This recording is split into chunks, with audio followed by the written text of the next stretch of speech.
4 years ago, I quit YouTube.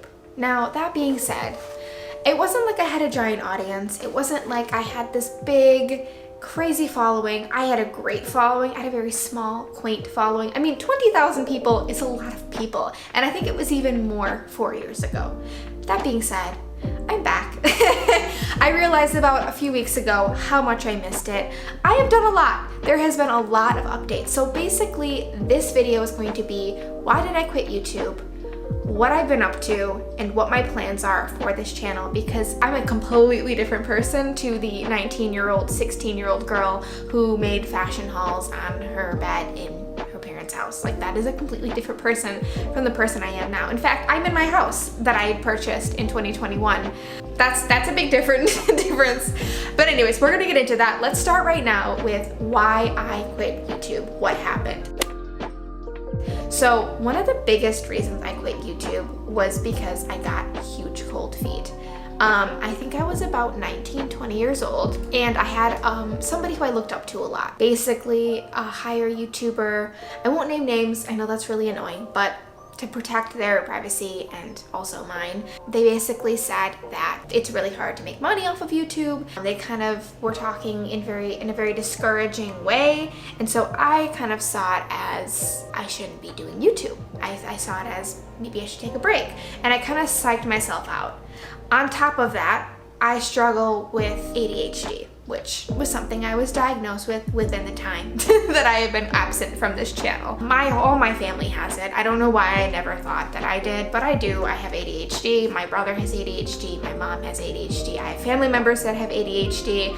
It is rampant in my family, and it is something that I can go into further detail in another video. But with ADHD, in my experience, comes RSD, which is rejection sensitivity dysphoria. It is in a really bad way, because I'm not a medical professional. It makes it really hard to take criticism. It makes you a really big perfectionist so that you can avoid the criticism. It's basically this coping mechanism for a lot of high functioning ADHD people. It's not healthy, and honestly, humans need to be criticized, we need to grow, and we need to learn. So it's not something that I am proud of, or that I promote, or that I think is cute and quirky. It's really annoying. And for me, it's made me very critical of myself. I'm a huge perfectionist. So the videos that I made needed to be perfect. And like, I was a 16-year-old girl making YouTube videos. They weren't going to be perfect. They weren't going to meet the standards that I had set for myself. So if you guys want to know what I've tried, I tried wedding videography. It's fun, just a lot of stress because clients and people have a lot of expectations for their wedding. It's their wedding. I totally understand. I have started a toy company for 2 minutes. That was something that I thought I really wanted to do, and it was fun, but I just realized it's a lot of work to like make these toys, and I don't really have the passion to make the toys. I have the passion to design them and the passion to distribute them, to do the social media of them, but I do not have the passion to make them, which was a huge part of a business that I had built. I have been working at daycares, and then there was a portion of my life where I was a preschool teacher, which was a lot of fun. It taught me a lot, not for me. I respect the hell out of anybody who is in the preschool world. It is just very oddly competitive. Little spoiler alert on that one. There are a lot of really toxic people that work with young kids because, I don't know, they just are. There's a lot of pressure from not only the parents, but mostly from my coworkers, as well as my boss, to basically have 3-year-olds knowing everything. His thing was that he wanted the children to be at a kindergarten level at 3 years old. Now, the children that we were with were very smart. They had been that way throughout their experience at this academy. This is preschool. What are we doing? These are 3-year-old children. Why is there this much stress on these kids and these teachers? These are little children. These are toddlers. I also got married, which is a good thing. I got married in 2020. I loved our wedding. It was amazing. I am now a married woman. I also bought a house. So in 2021, a few months after our wedding, we decided to purchase our first home. We got pre-approved around January, and then we ended up closing, I think, was it March?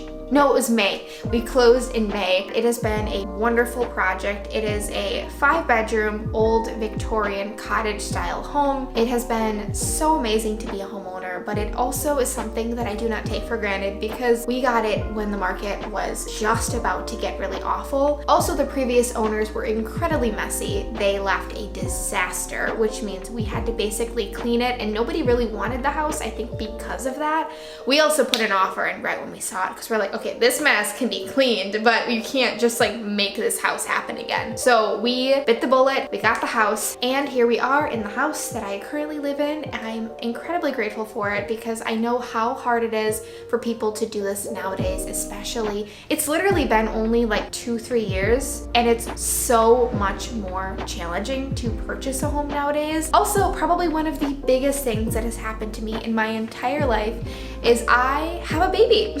She is 11 months old. Her name is Violet, and she is incredible. I will be sharing some details of our lives. I don't know how much details I will be sharing when it comes to like her specifically, but my experience as a mom, also with all of my experiences working with young kids, because I've also been nannying and I have nannied for other children before, and so I have a lot of knowledge to share, but I probably won't be sharing all of her personal details. I want to be more of a community with moms who get together and find ways to freaking do this because it is so hard to be a mom in this world and a dad, honestly a parent in this world. It is very challenging. I do want to keep that side of her life as private as I can because this is my choice to be on YouTube. It's not her choice. I think this is a lesson in the ADHD mind.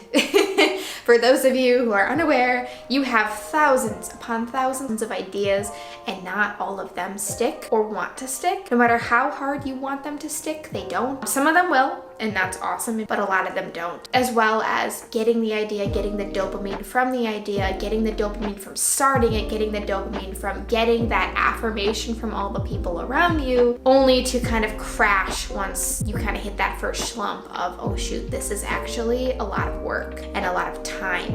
And with ADHD people, that gratification needs to continue to some extent in order for it to be exciting, in order for you to keep going, which is something I am still working on. We've done a lot of things, and now I'm ready to be back. Now that being said, what does that look like?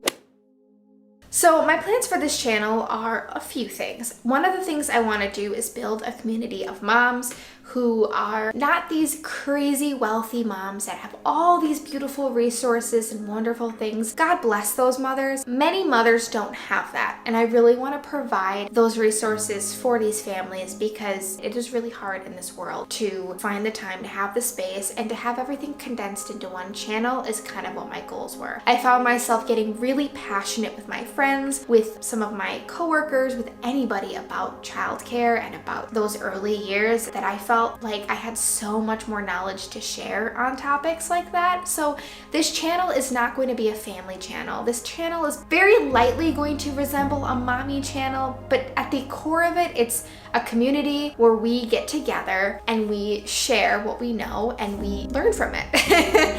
So that's kind of what this channel is going to be. It's going to be a lot of mental health. It's going to be a lot of things that I do that keep me sane, things that I've done that keep my very young toddlers entertained, how to get them to play independently, how to save money, thrift hauls for not only myself but my child. There's so many conversations that I want to have as well, like milestone pressure.